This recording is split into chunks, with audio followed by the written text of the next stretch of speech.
Bir kəsə salam dostlar. Bugün sizlərlə şehrimizi tanıtacağım sizə. Bəli, bura mənim evimdir böyle.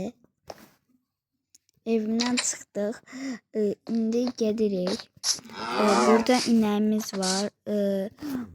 Səhər yeməyimizdə qoyun yeyək. Qoyun çıxıb. Dostlar, onu burada öldürən.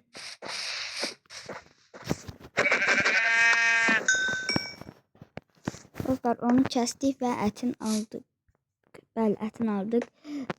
İndi gedirik evimizdə bunu yeyək.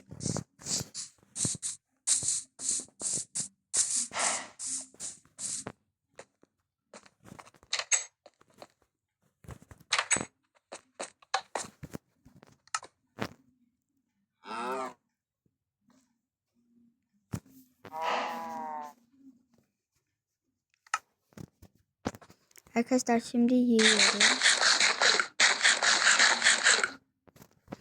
Ve yedim 3 tanesi kaldı. İndi ise gedirik çölə. Dostlar, Minecraft oynuyorsunuzsa 1, oynamırsınızsa 2 yazın.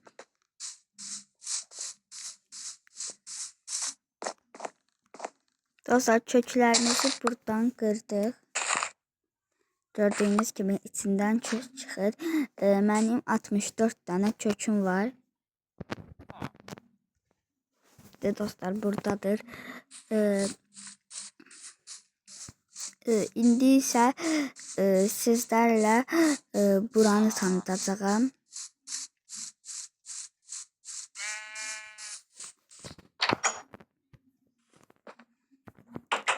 Dostlar, bu evin sahibi neçə gündür gəlmir. Əslində bilmir yerdadır. Baxın dostlar, ev bomboş qalıbdır. Belə buradan qoyunlar var.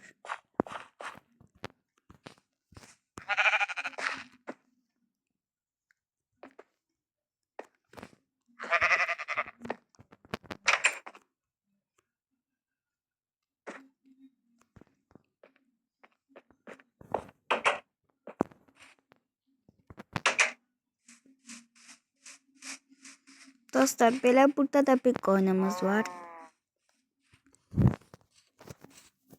Çubuğumuzu aldık.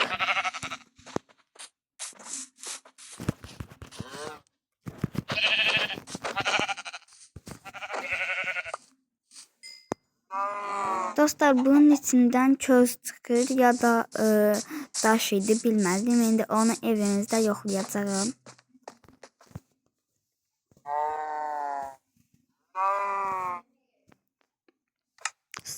Sağ olun dostlar.